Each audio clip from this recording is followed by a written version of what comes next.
de Jésus, le nom infaillible. Le nom de Jésus, le nom infaillible.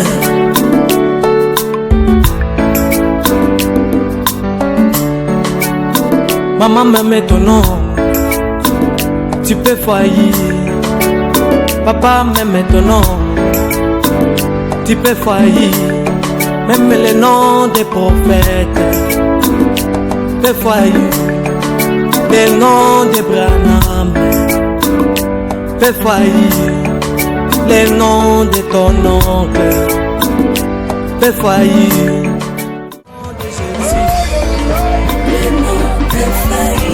Le nom de ton église peut faillir, mais le nom de Jésus. Très chers fidèles, vous les bien-aimés qui ont toujours eu l'habitude de suivre cette émission, toute la ville en parle. C'est encore une fois un plaisir énorme, immense de savoir que en ces jours merveilleux, vous êtes devant vos postes téléviseurs, vous êtes devant vos téléphones, vos ordinateurs, en train de suivre ce nouveau numéro. Vraiment, vous ne savez pas à quel point nous sommes très fiers de savoir que vous êtes là pour nous et nous serons toujours là aussi pour vous. Le plaisir est encore vraiment au zénith parce qu'en ces jours, nous avons la grâce dans cette émission de recevoir un homme qui va parler de lui. Parce que pour ce jour, il est question de l'homme et son histoire. Et qui est cet homme? C'est le révérend pasteur Freddy Kassonga, qui sera avec nous aujourd'hui pour nous parler de son parcours. Comment a-t-il croisé Dieu? Comment son histoire? Tout ce qui se dit autour de lui, tout ce qu'il est, comment est-il parvenu à être aujourd'hui pasteur d'une très grande église avec une foule immense derrière lui. Voilà pourquoi nous aurons à avoir des réponses vraiment à la hauteur de vos attentes pour que là où il y avait des ombres soit établie, placée la lumière qui va éclairer, accompagner chacun de nous. Voilà pourquoi je m'en vais déjà dire bonjour à mon invité. Bonjour pasteur Freddy. Bonjour mon frère Michel. Vous allez bien mon révérend? Non, nous sommes bien, par la grâce de Dieu, nous sommes bien. Nous sommes très contents pasteur. Vraiment merci pour avoir réussi votre présence ici dans nos murs parce que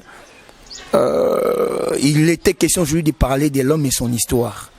Beaucoup ont vu le pasteur Freddy en train de prêcher, d'autres c'est à peine qu'ils les connaissent. Alors nous voulons aujourd'hui savoir tout autour du pasteur Freddy. Est-ce que vous allez nous offrir cette opportunité, cette occasion de tout connaître sur vous aujourd'hui pasteur Freddy? Vraiment oui. Vraiment pour Bananzambe, baza un peu na précision, baza l'éclairer pour na mamususo batubazo le bas contre moi. Alors ça sera aussi une occasion pour baza un peu na précision. Merci beaucoup pasteur Freddy. Déjà nous avons l'aval, hein? Nous avons l'aval.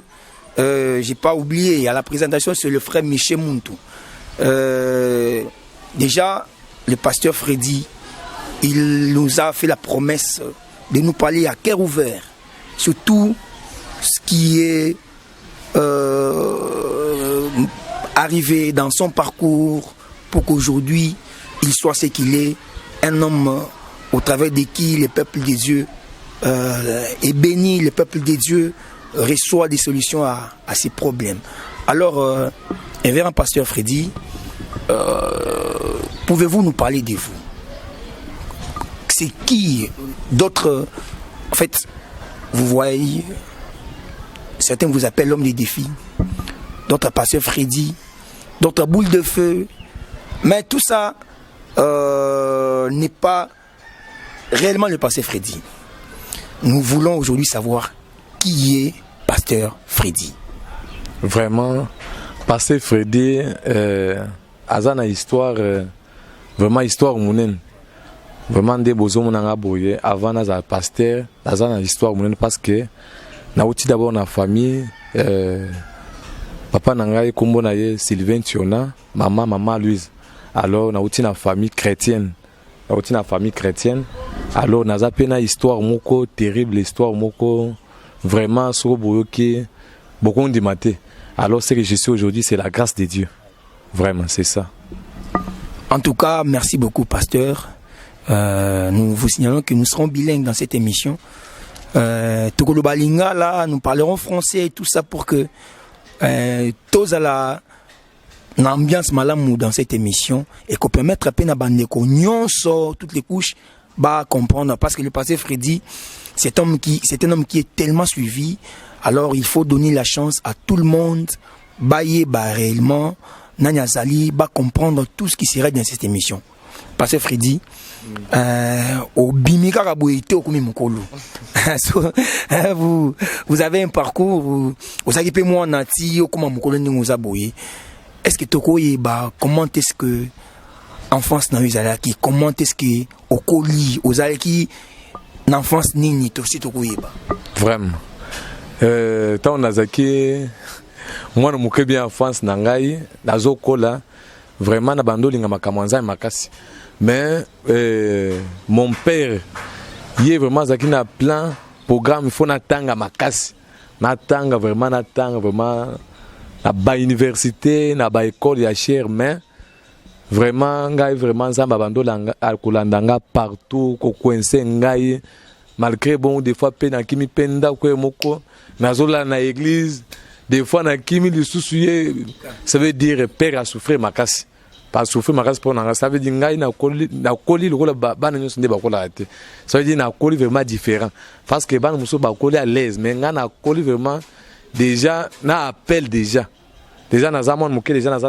na appel au ministère ça veut dire ce que est déranger père nanga makasi mais comment moi nanga zana moi moké boyer akomo mpes kola na ba église parce que na la peine à l'église ça fait 3 ans na la ligne à l'église on c'était au Kasai ouais exactement na Kinshasa na la na église ça veut dire maison de donga na zawana bat bazo consulter nzambe wan tozana pasteur na ngai na zo travailler na maison de cela veut dire l'histoire na ngai za moulayi makasi c'est un peu ça.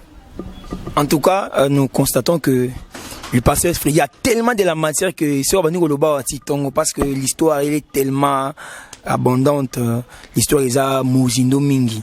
Mais nous allons avoir l'essentiel de son histoire parce que Yamone Kusungabi Soto, toi ça a un peu une idée sur le pasteur Freddy, comment est-ce que Makamoli. Mais nous vous promettons que peut-être dans le prochain numéro il y a émission Nabiso, nous aurons aussi avoir les avis. Comme il a parlé de son papa, qui est aussi un grand pasteur. Alors, nous aurons l'occasion d'avoir ses impressions, qu'il nous raconte aussi comment a-t-il vécu l'enfance de son fils qui est aujourd'hui un grand pasteur. Comment était-il, quelles sont les difficultés qu'il a aussi rencontrées dans ce qu'il avait comme vision pour son fils qui est aujourd'hui notre invité, le pasteur Freddy Kasson. Révérend pasteur Freddy,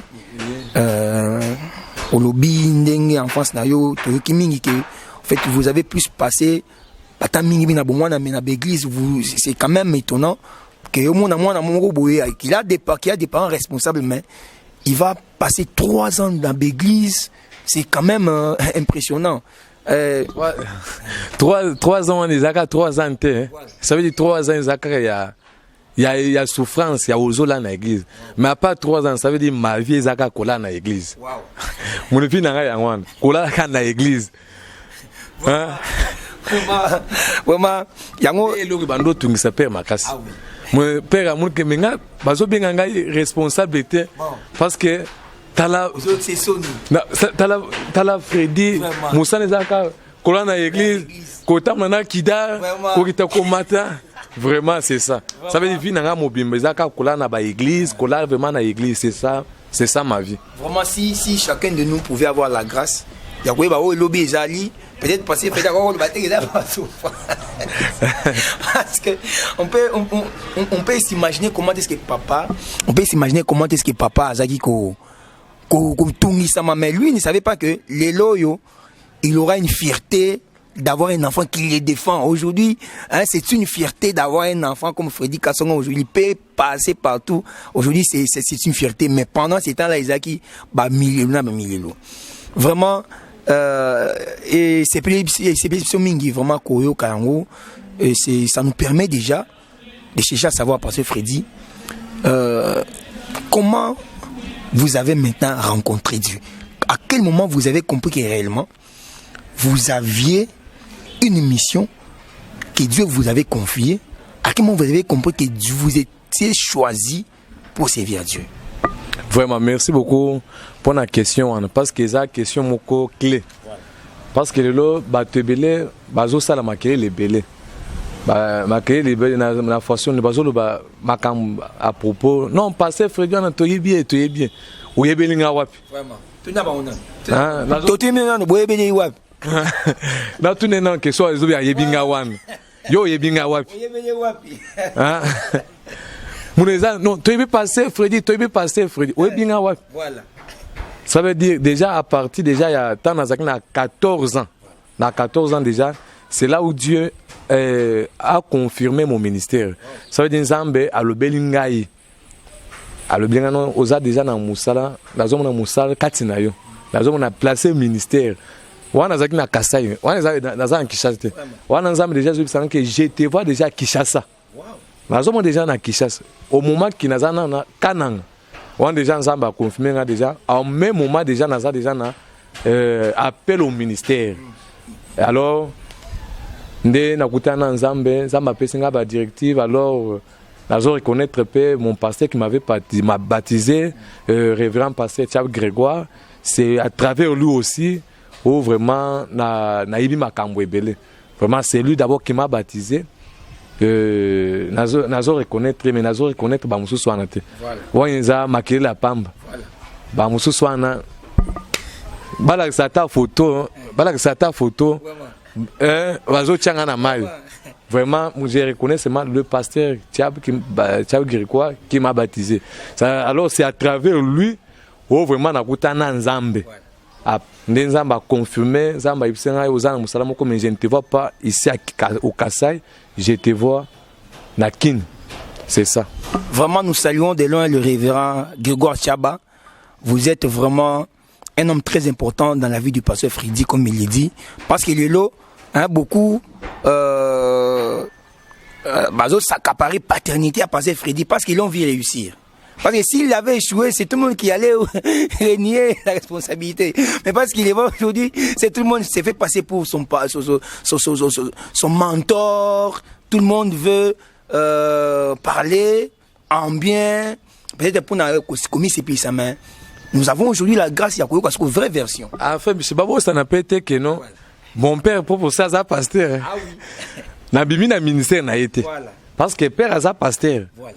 A père ancien. Mais Nabimi na ministère n'a été. Alors, nous allons reconnaître Mouton Nabimi na ministère n'a été. Mais ça, c'est fort. Déjà, papa, pasteur Freddy, c'est pas. Je vous promets que la prochaine émission, nous l'aurons. Vous aurez aussi à combattre. C'était un grand pasteur. Hein, Bandeko, Baza, ils connaissent le pasteur Sylvain Tchona. C'était un grand pasteur.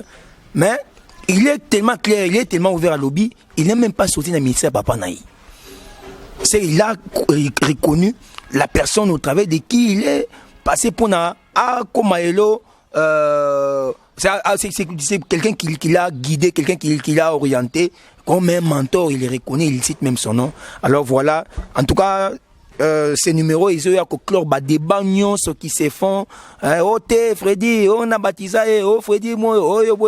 En tout cas, aujourd'hui, ces histoires-là, clos, allez, jeter ça dans la poubelle, parce que. Non, Freddy, n'a formé Freddy, n'a baptisé Freddy. Voilà. Oh, Freddy, on a bien très bien. Vraiment, à ta photo, là, ça, ta photo. Non, Freddy, on a baptisé. Vous attendez la photo. Vraiment. Mais que mon père aussi a un pasteur. Vraiment. Il faut dire la chose, la vérité. Voilà. Pour qu'il n'y ait pas de la famille d'abord chrétienne.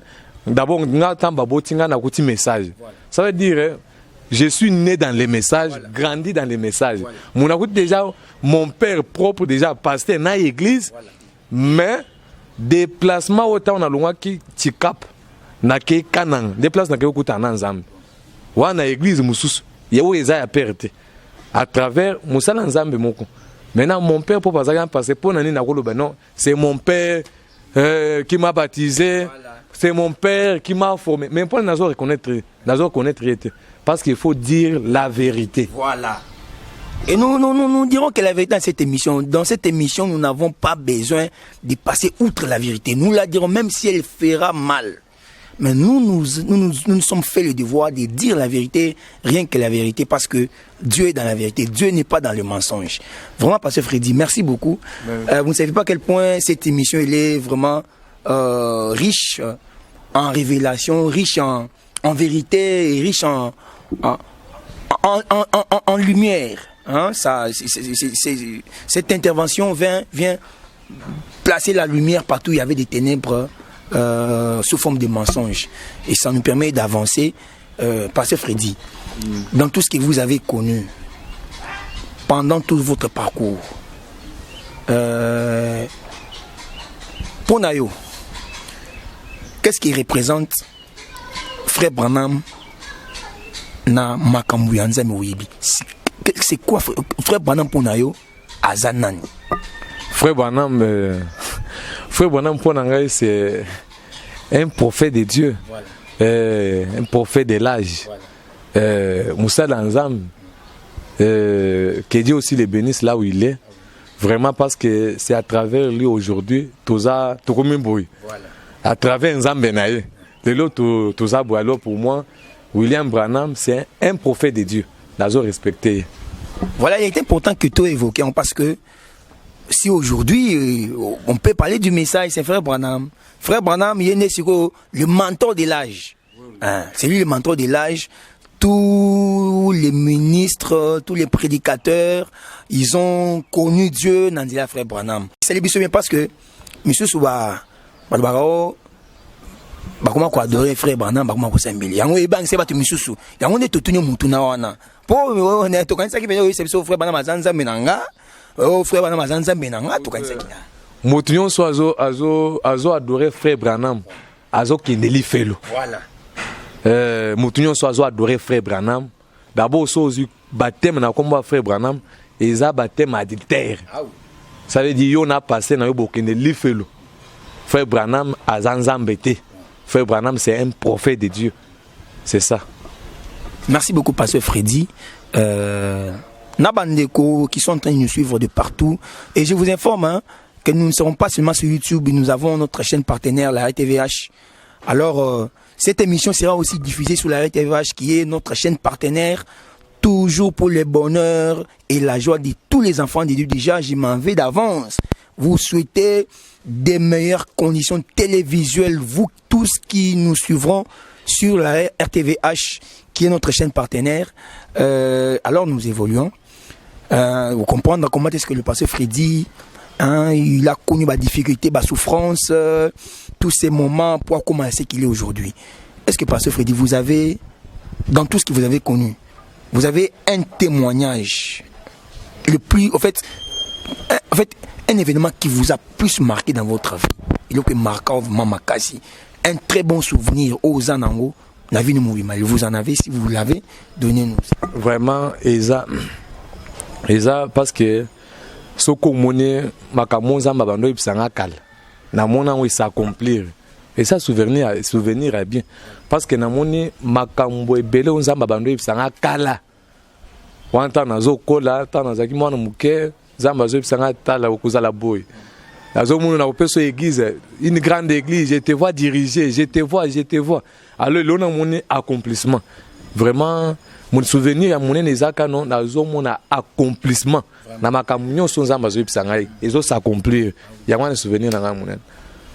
Merci beaucoup, vraiment. Boyoki, binomoro, les souvenirs, les plus grands souvenirs du pasteur Freddy. Et c'est quand Dieu vous promet, vous voyez ce qu'il vous a promis et Kokisami, c'est ce qui prouve d'ailleurs que vous avez Dieu. Il est réel lorsque vous voyez laquelle est Kokisami, c'est ce qui lui dit, qu'il différencie n'a pas parce que il peut te promettre mon le tourner bien, mais c'est pas le cas avec Dieu. Dieu honore toujours sa parole et c'est une fierté.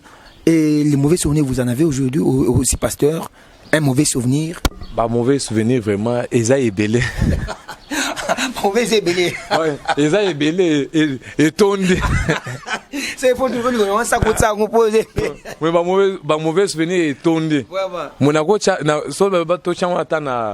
na ba carton et otonda ndako mobile et otonda ça veut dire tonde ba mauvais souvenir eza ebele surtout na ba église o na tamboli makasi one temps naza missionnaire avant nzamba pesa nga commission na bande église parce que nzamba pesa non ko banda na église te marcher d'abord tambola na respecter conduite mais na ko tambola na ba église vraiment na moni makambo ba mona raté au commis place moko boye oté très bien mais à la fin passer à bouc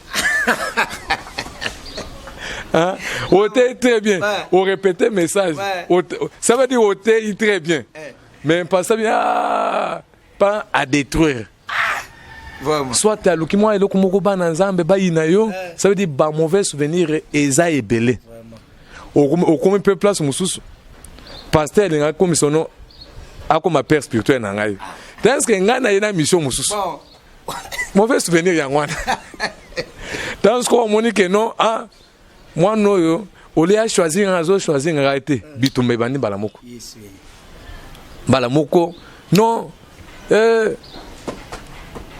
complication et bandi balamoko ba critique ça veut dire ba mauvais souvenir eza ebele surtout parce que na tambole makasi na ba église vraiment mais ba mauvais souvenir eza ebele parce que vi na nga mobimbiza kotama na ba église one temps nazali nanu zama bisana ko banda na église te na moni ba mauvais souvenir ebele mais parmi pe ba église on a tamboli Dieu aussi ne manque pas de témoins ils appellent à ba place mususu vraiment et l'équipe très bien et l'équipe très bien ça veut dire ba yambio très bien en plus ba église on appelle les autres appellent on a collaboration ya bien vraiment tout ça na bango très bien sans problème parce que Dieu ne manque aussi pas les témoins il y a aussi des témoins de Dieu marqué muto mabe akuza mais il y a bien peu ça marqué il y a des faux pasteurs vrai pasteur pe baza vraiment c'est un peu ça mais mauvais souvenir eza ebele. Merci beaucoup pasteur Freddy. Ba mauvais souvenir habillé et so senga ki batsa ba carton c'est un autre tout ça ba carton donc ba mauvais souvenir en même temps izana wana souvenir ya souk wana ku twana itushanga makasi ya sou ezaki tant on a fait une commission maintenant Freddy je te vois maintenant telle part bandesko église na bande église ndene ça va banda kan ndingo za wana bala moko pasteur moko wana déjà na kenda hôtel na église na ye après 3 ans non n'allez pas là-bas Freddy a ça en commission te avant non, à la commission, il a le Saint-Esprit. C'est un homme de Dieu. Dans les gens qui connaissent des gens, ils sont indépendants. Non, il n'a pas le Saint-Esprit, il n'est pas commissionné. À quel pressé? Tu peux essayer un mois, l'église en est cocu.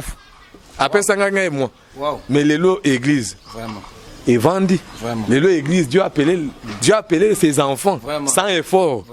L'église, c'est ça. Ce qu'on il y a la vie. Langage, ce qu'on a changé. Pour les mauvais souvenirs, ça est belé. Tu n'as dernière minute. Vraiment. En tout cas, les mauvais souvenirs, c'est belé, comme le pasteur Freddy l'a dit. Mais, pasteur, et créer animosité quand il a été vis-à-vis de la bande de Kouana. Parce que mauvais souvenir wana et boti ngati na yo tangu kansanga ngo o myobani bato basa mitema be wina ka bango te sarande te nazo ina bango te nga nazo continuer ko linga bango mais bango mo ndé lelo bako moyo ka soni parce que bango ndé mo ndé ba loke po ba détruire ngai ça veut dire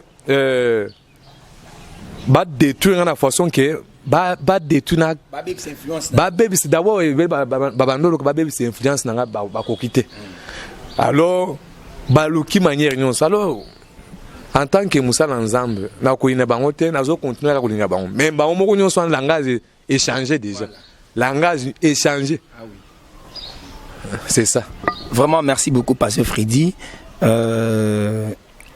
bon maintenant tout qui va bon mauvais souvenir surtout o asuka o mama so to ndo ba so na sa kanda wana ndo bite Quoi passionné dans cette église dans ngai to ezali nini. C'est comme motivation pour cette église. Ezaki po au moins ki bazo bouder yo, bazo monter baku contre yo, to ezali qui vraiment motivation moko légitime venant de Dieu. Vraiment. Merci beaucoup frère Michel, on a fait question profond, ils ont fait question à bien.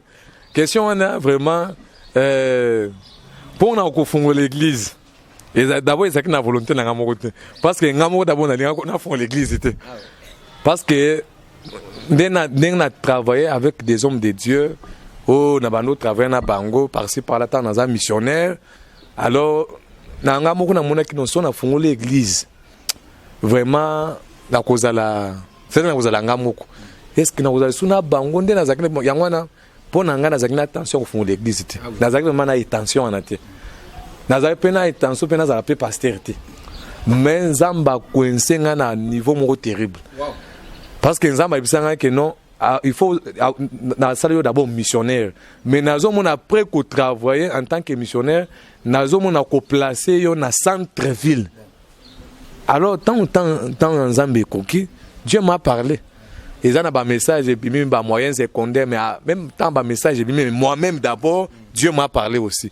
Dieu m'a confirmé, il m'a donné des signes. T'as des choses à la boue. Alors, on a tous les hommes qui sont Seigneur, mais on a une église, on a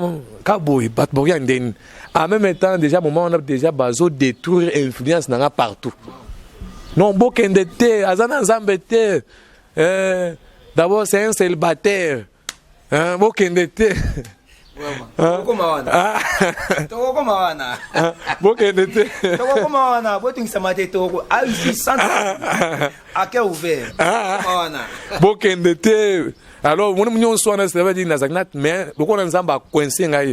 c'est pourquoi j'avais obéi à la conduite. Dès que on a obéi à la conduite, vraiment, on a mon résultat, sans effort. Non, il y a qu'à soutenir jamais. Dieu lui-même avait dit, yo banda. Alors, quand on a sali, on a obéi, conduit, on a bandi, on a mon accomplissement.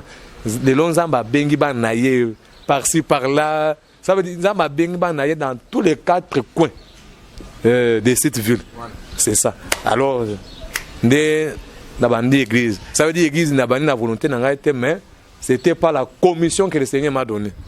En tout cas, merci Pasteur Freddy pour tout na ramituna pour na nengo beteke ba mauvais souvenir wana biso kanisa ki pasteur ce qu'on a kanda wana bino sikoyo na lakisa bango ke ngape na robeta pe plan na ngai. Donc monsieur mon ça za pona église na fond l'église depuis kala. Ceux za pona église na fond même église depuis 2013 ou bien depuis 2014 mais ils a quitté en Zambie parce que ba moment on a peut des gens ba mauvais souvenir. Mais dans l'église na yo fond là tous en 2000 déjà 2020 ça veut dire l'église pena les appena na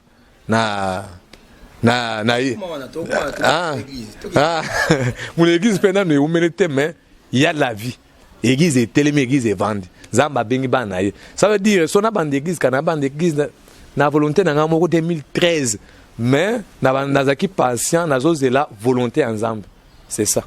Merci beaucoup pasteur Freddy. Vous avez vous-même entendu comment est-ce que l'homme de Dieu est en train de parler de son parcours, de ce qu'il a connu. Est-ce que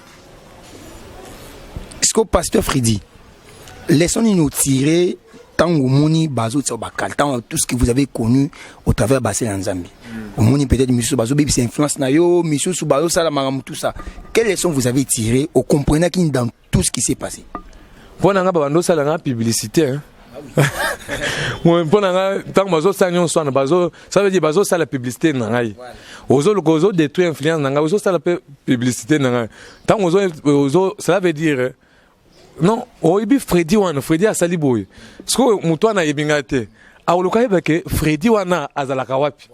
Bazo sala wana, bazo sala publicité na ngai. C'est ça. En tout cas, c'est yo nengizaboui. Au moins que quand vous pensez détruire l'image, yo c'est publicité. Siko ça vous de choisir. Au contient publicité peu puissant on peut yo ozo zelo te mais ya azozo makambo. C'est yo siko ça nous musala pas kaka vous ne gagnez rien mais au travers de cette mauvaise campagne ils ont profité parce que il n'est pas dans tout ce qui se raconte. Lui, il est en intimité avec son Dieu, il écoute son Dieu, il est totalement attaché à ce que Dieu lui dit, il évolue. Vraiment, merci beaucoup, Pasteur Freddy. Et nous comprenons qu'il est important de vous avoir aujourd'hui parce que nous sommes vraiment éclairés sur beaucoup de questions, sur beaucoup de choses qui est en train de se dire, surtout que notre émission, le nom, c'est Toute la ville en parle. C'est tout ce qui fait parler la ville, tout ce qui fait parler les gens nous intéresse, nous, et nous donne maintenant la possibilité d'aller vers la personne pour avoir la vraie version de tout ce qui se raconte. Question de permettre à tout le monde de connaître réellement la vérité, elle est de quel côté. Pasteur Freddy, aujourd'hui vous avez une église, est-ce que Kolobaté qui tout était rose quand même? Si vous êtes en église, vous êtes reconnu, un grand passion dans la ville à Kinshasa, parce que récemment, il y a eu des événements et nous avons des échos de tout ce qui s'est passé. Hein? Comment est-ce que les grands hommes de Dieu étaient mobilisés autour de cet événement? Est-ce que Kosa Makamon nous sont Isaki facile? Isaki, parce que quelqu'un d'autre peut, dans la minute, sont en train de vous suivre, assis. Il s'est dit en tout cas, parce que Freddy c'était un modèle pour Nangaï. Il s'est dit en tout cas, parce que Freddy, mais pour moi, c'est une référence. Alors cette personne-là vous suit. Azana pour ça, a édifié. Est-ce que Koko Malelo, pasteur d'une église, est ça facile? Vraiment. Merci beaucoup pour la question. Kozalelo pasteur, bien commis, le pasteur responsable, est ça facilité. Parce qu'avant la pasteur, na formation ebelé. Ça veut dire la formation il y a kosaranate. Alors on comprend que formation sont les équipes bien pour les autres sungangai. Pourtant on a pasteur bien formé. Ça veut dire pour les équipes facilité. Pour nous rencontrer des difficultés ebelé. Formation il y a formation na ndenge nini makambu et kembi choto formation ndenge ya bazo former avant ici na ban comment A comment B comment loba telema boye loba Jésus est Seigneur formation ndenge expliquer plutôt ba bien. Merci beaucoup. Tes formations ya A B T T les formations ya ça veut dire makambu côté nango makambu ozomo na vie ozo c'est l'ensemble so mais makambu ozo des fois non zambe dans un ministère était. Ah, Dieu ne me connaît pas. Ça veut dire Sunginga Makasi. Pour moi, il y a une formation. Alors, pour nous, il y a une facilité. Mais, plein d'ensemble, côté de bloqué. Alors, il y a plein d'ensemble et s'accomplir. C'est ça. Gloire à Dieu, le plan de Dieu a fini par s'accomplir parce que Dieu, il est fidèle. Ses promesses ne peuvent jamais faillir. Quand il promet, quand il donne une vision à quelqu'un, il pourvoit la provision pour que tout se fasse très bien. Alors, Pasteur Freddy, aujourd'hui, vous avez une église assise. Nous voyons comment est-ce que Bato Bazali, vraiment c'est une église. Oh, votre une église. Est-ce que tu es fier de ce que Oza Lelo? Fier. Vraiment, naza fier. Pourquoi? Parce que namoni vraiment Nzambe,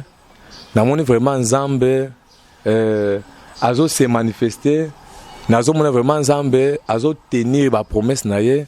Je vois Dieu en train de opérer des grandes choses. Nazo mona confirmation à commission. Surtout nazo mona confirmation à commission. Parce que quand Dieu envoie quelqu'un, Dieu doit confirmer. Dieu doit prouver réellement qu'il a envoyé cet homme. Si mon Nzamba Tindu a confirmé, il faut que tu aies bien commission. Mais nous avons vraiment Nzamba a confirmé commission. Azo benga banaye, azo pes batu Saint-Esprit, azo rempli ban Saint-Esprit na kati. Ça veut dire Nzambe a lelo. Alors pour moi, ils sont fiers. En tout cas, le pasteur Freddy est tellement fier de ce que Dieu fait. Il est aujourd'hui pasteur d'une très grande église. Permettez-nous quand même de en passant. Il s'est passé un grand événement récemment dans votre église. Un grand événement. Tomoni, les grands hommes de Dieu. Moi j'étais surpris à comment on a invité comme le pasteur Kouété. C'était un papa qui a fait rêver beaucoup de frères et de sœurs. Mais papa, on a tellement devant Batou pour dire que Freddy azali mwana oyo toboti na molimo pe na nzoto. Ça, c'était quand même fort. Vraiment. Et fraîchement arrivé dans la capitale, et il était tellement fier de vous. Et pour lui, c'était une fierté comme on a yoboué. Et ça là qui on nini, comme on a papa, on a ça là un tel témoignage. Et il a même dit, nous l'avons vu grandir, nous l'avons vu servir Dieu. Ce qu'il est aujourd'hui pour nous, ce n'est pas surprenant parce que nous avions vu ces choses avant. Vraiment, merci beaucoup. Aux hommes, nous avons l'ancien pasteur Kweton. Azam, tu parles pas matin. Comme on a ancien, nous avons pasteur Kwete. Aïe, na campagne. Aïe, vraiment, ils ont facilité. Ancien aïe. Au monde inde monde à l'obaki. Alors, vraiment, tapo na ngeza qui c'est mon aïe parce qu'il y a que soutenir. Au monde place bazo ça makamwanzambe à solo, il faut que soutenir. Il ne faut pas que tu aies barrière, bokendete. Ça c'est quoi? Hein? Alors, à mon avis, que non, tous autres travaillent pour la cause à Christ. C'est pourquoi il a fait l'effort de venir vraiment pour nous vraiment Zambé à Pamolaye Makasi. Ah, bah, c'est sous Bamboula. Bah, ça, ancien vraiment, bah, un message au début. On a goûté Babiso, on a goûté Baboti Bisoté. Goûté Nazana noté. N'habité, n'a noté que dans un kilo. Déjà, bah, ancien côté baza déjà. En même temps, Baboti Biso, Tozo, Tokuti Bango, vraiment, Bazo, Bazo, un message. Alors pour nous vraiment Isaac c'est vraiment comme mon ancien aïe vraiment c'était une grande joie pour moi, c'est ça. Oui, pasteur Freddy, nous avons vu aussi beaucoup d'hommes de Dieu, le pasteur Neville Canon Novazaki, frère Isaac Boukassa, frère Miracle Béni, frère Élisée Kouete, tous ces bien-aimés, pasteur Ebele Bayaki, en tout cas Isaac Yondengeni. Vraiment Isaac a fait très bien comme on a bango vraiment Zama pas mon appel bango makasi. En tout cas, merci beaucoup. Mais on ne pouvait pas terminer cette émission sans évoquer question parce que Ebele Bazo Zilango, pasteur Freddy. Yango, vous êtes célibataire endurci. To, au lingo la Napol, nous devons comprendre notre pasteur Freddy. Côté Wana, tu as posé que c'est parce que Awa, tu dois être bon méloté. Awa, tu dois être bon méloté. Et Zandengini, pasteur Freddy. Mon azar, c'est que c'est que tu me sens makasi. Makasi, mais sinon, papa, question est zangaté. C'est, on comprend déjà, tu me sens makasi. Papa, question est zangaté. Ah, vraiment. Non, c'est pour bientôt. Je me prépare déjà. En tout cas, gloire à Dieu, Boyoki. Calamité, piloli, le pasteur Freddy. En tout cas, ne vous inquiétez plus, vous avez la réponse. Ça nous permet de dire d'abord merci au pasteur Freddy. Merci beaucoup. Parce que ce sont des questions qu'on ne vous pose pas tous les jours. Et tout le monde n'a pas la possibilité de vous poser ces questions. Mais vous avez quand même accepté de venir auprès de nous pour répondre à bâton rompu. Vraiment à toutes nos questions. Merci beaucoup pour la considération et l'estime. Et ça nous permet de dire merci aussi à nos bien-aimés qui nous suivent de partout. Vous rassurant que cette émission ne sera là que pour vous. Toute la ville en parle. Tout ce qui fait parler le public, tout ce qui suscite des questionnements dans les gens fera objet de notre présence et nous allons débattre sur ça. À la présentation de cette émission, c'était votre frère, Michel Muntu. L'émission, c'est Toute la ville en parle. Nous vous promettons qu'au prochain numéro, nous serons encore là en toute responsabilité pour vous présenter votre émission aimée, chouchoutée de partout. Que Dieu vous bénisse. Portez-vous bien dans vos maisons. Ciao.